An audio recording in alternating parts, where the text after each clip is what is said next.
आज हम आप लोगों को बताएंगे कि शेयर को जब्त करना है, लेकिन कैसे शेयर को जब्त करना है। ऐसे शेयर को जब्त करना है जो प्रीमियम पर इशू किया गया है। किस पर इशू किया गया है? प्रीमियम पर। मतलब प्रीमियम पर बेचा गया है, लेकिन किसी कारण से उसका कोई भी याचना, मतलब first call, second call, allotment, कोई भी याचना का रकम प्राप्त नहीं हो पाया, जिसके वजह से इस अंशों को क्या कर लिया गया? जब्त कर लिया गया। जब्त करने का मतलब होता है कि ऐसे अंशों को रद्द कर देना, खत्म कर देना, है ना। इन अंशों पर कोई भी किसी भी प्रकार का लाभांश नहीं दिया जाएगा। तो अब पिछले जो हम 5-6 क्वेश्चन बनाए हैं, वो सब जो क्वेश्चन था वो था एट पार्ट, जो सम मूल्य था उस पे उसको इशू किया गया था और पेमेंट नहीं हुआ, जिसके वजह से उसको क्या किया गया था? जब्त कर लिया गया था। लेकिन अभी जो क्वेश्चन हम आपको बताएंगे वो प्रीमियम पर इशू किया जाएगा और पेमेंट नहीं होगा तो उसको जब्त कर लिया जाएगा। इसमें दो बात होगी। एक बात तो ये होगी कि प्रीमियम पर इशू किया गया है ना। और नॉर्मली आप देखते होंगे कि प्रीमियम ज्यादातर अलॉटमेंट पे होता है। प्रीमियम ज्यादातर अलॉटमेंट पे होता है। ऐसे प्रीमियम कहीं भी हो सकता है, कोई जरूरी नहीं कि अलॉटमेंट पर ही हो, लेकिन मैक्सिमम क्वेश्चन में अलॉटमेंट पे प्रीमियम रहता है।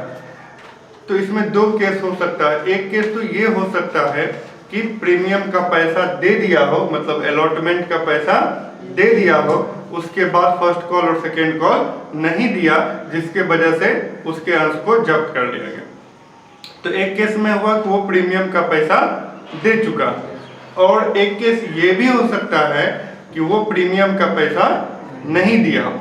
मतलब हो सकता है कि प्रीमियम अलॉटमेंट पे भी हो, फर्स्ट कॉल पे भी हो, या सिर्फ अलॉटमेंट पर भी है लेकिन वो अलॉटमेंट का ही पैसा नहीं दिया और फर्स्ट कॉल का भी पैसा नहीं दिया।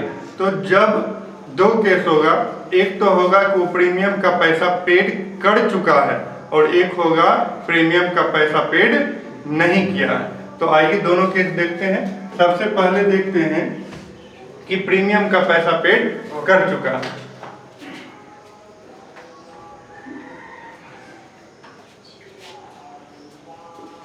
When security premium amount paid, अगर सिक्योरिटी प्रीमियम का पैसा पेड कर चुका है तब क्या लिखेंगे?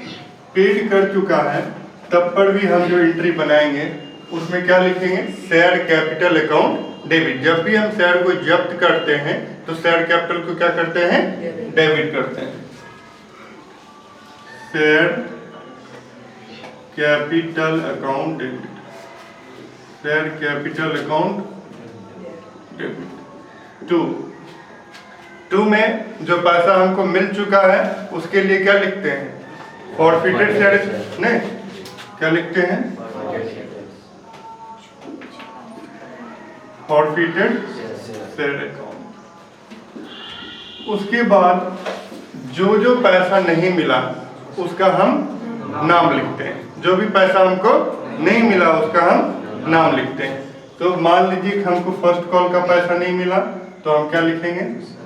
Share first call account. Second call का पैसा नहीं मिला है, शेयर सेकेंड कॉल अकाउंट। जो पैसा नहीं मिलेगा उसका हम नाम लिखेंगे। तो एक तो ये कब? जब सिक्योरिटी प्रीमियम का पैसा हमको मिल चुका है तब। दूसरा केस क्या होगा? दूसरा केस ये होगा कि सिक्योरिटी प्रीमियम है क्वेश्चन में, लेकिन सिक्योरिटी प्रीमियम का पैसा मिला नहीं है। दूसरा केस देखते हैं। When security premium amount note paid. अगर सिक्योरिटी प्रीमियम का पैसा नहीं दिया जाता है तब।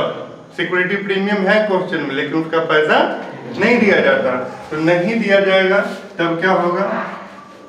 Share capital account debit, share capital account debit, security premium जब हम रिसीव करते हैं, जब हम प्राप्त करते हैं, तो सिक्योरिटी प्रीमियम क्रेडिट होता है। जब हम सिक्योरिटी प्रीमियम लेते हैं तो उस समय सिक्योरिटी प्रीमियम क्रेडिट होता है।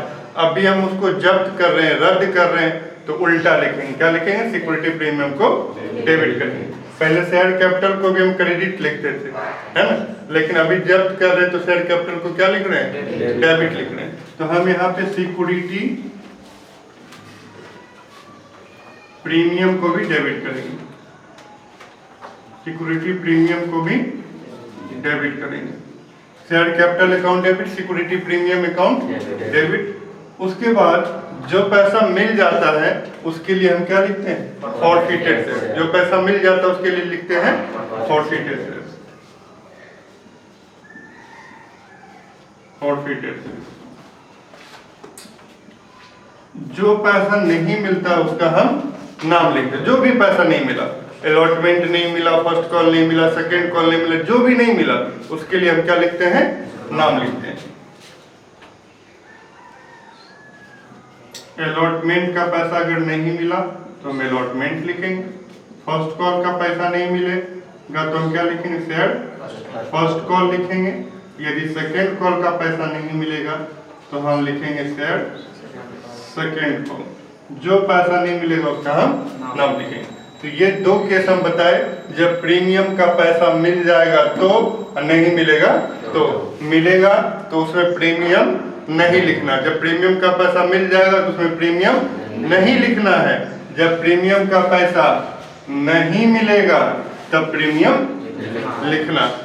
ठीक, अब आइए हम लोग क्वेश्चन करके देख लेते हैं। क्वेश्चन नंबर अब हम लोग 7 देखेंगे। कौन देखेंगे? 7 नंबर। 7 नंबर क्वेश्चन निकाल लीजिए। 7 नंबर क्वेश्चन में क्या कहता है जरा ध्यान दीजिए। कहता है एक्स लिमिटेड, क्या कहता है? एक्स लिमिटेड ने 10 रुपया वाले, एक शेयर का दाम कितना है? 10 रुपया, 10,000 समता अंश है ना, और 11 रुपया प्रति अंश की दर से निर्गमित किए। सोचो 10 रुपया का शेयर अब बेच रहा है 11 रुपया में, इसका मतलब 1 रुपया प्रीमियम है, 1 रुपया प्रीमियम है। कहता है आवेदन पर 2 रुपया, अलॉटमेंट पे 4 रुपया, और प्रीमियम भी है 1 रुपया अलॉटमेंट पे, 3 रुपया फर्स्ट कॉल पे और 2 रुपया फाइनल कॉल पे।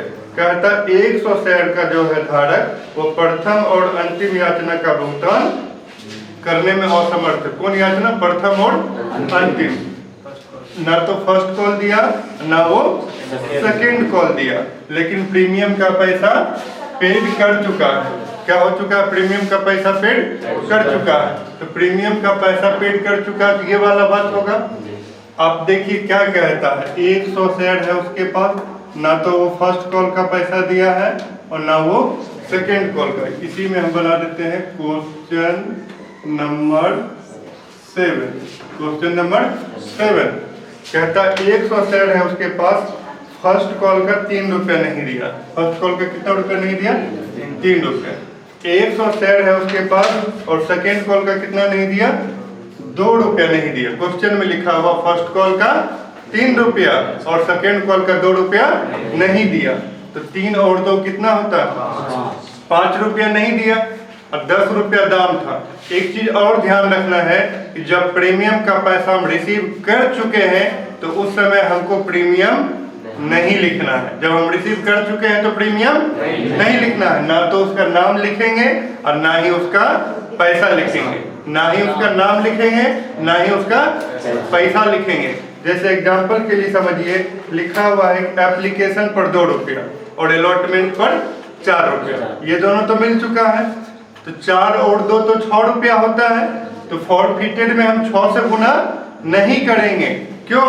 क्योंकि इसमें 1 रुपया प्रीमियम भी शामिल है, 1 रुपया प्रीमियम भी शामिल है। तो 4 रुपया जो अलॉटमेंट है उसमें 1 रुपया प्रीमियम का छोड़ देंगे तो अलॉटमेंट का कितना बचेगा? 3 रुपया, और एप्लीकेशन का 2 रुपया, 5 रुपया बचेगा। या सीधा तौर पे समझिए कि 10 रुपया दाम था, 3 रुपया फर्स्ट कॉल का नहीं दिया, 2 रुपया सेकेंड कॉल का नहीं दिया, तो 10 रुपया में 5 रुपया नहीं दिया, इसका मतलब 5 रुपया दे दिया। इसका मतलब 5 रुपया दे दिया। प्रीमियम का हम यहाँ कोई भी चर्चा नहीं करेंगे, ना तो प्रीमियम का नाम लिखेंगे ना प्रीमियम का पैसा लिखेंगे, नाम और पैसा कुछ भी नहीं लिखेंगे। तो फॉरफिटेड शेयर में 100 शेयर को हम जब्त कर रहे हैं, तो 3 दो 5 रुपया नहीं मिला, इसका मतलब 5 रुपया मिल गया। 100 शेयर है और एक शेयर का दाम कितना है 10 रुपये। प्रीमियम का हम कोई भी चर्चा नहीं करेंगे, 1 रुपया प्रीमियम है लेकिन उसका हम कोई चर्चा नहीं करेंगे। तो 100 शेयर है 10 रुपया से कितना हो जाएगा 1000, और फॉरफिटेड में 100 शेयर है 5 रुपया से मिल गया, कितना हो जाएगा 500। 100 शेयर है 3 रुपया से नहीं मिला, फर्स्ट कॉल पे कितना नहीं मिला 300। 100 शेयर है 2 रुपया से सेकेंड कॉल है, कितना हो जाएगा 200। इस तरह से आपका क्वेश्चन नंबर 7 जो है कंप्लीट हो गया। Thank you.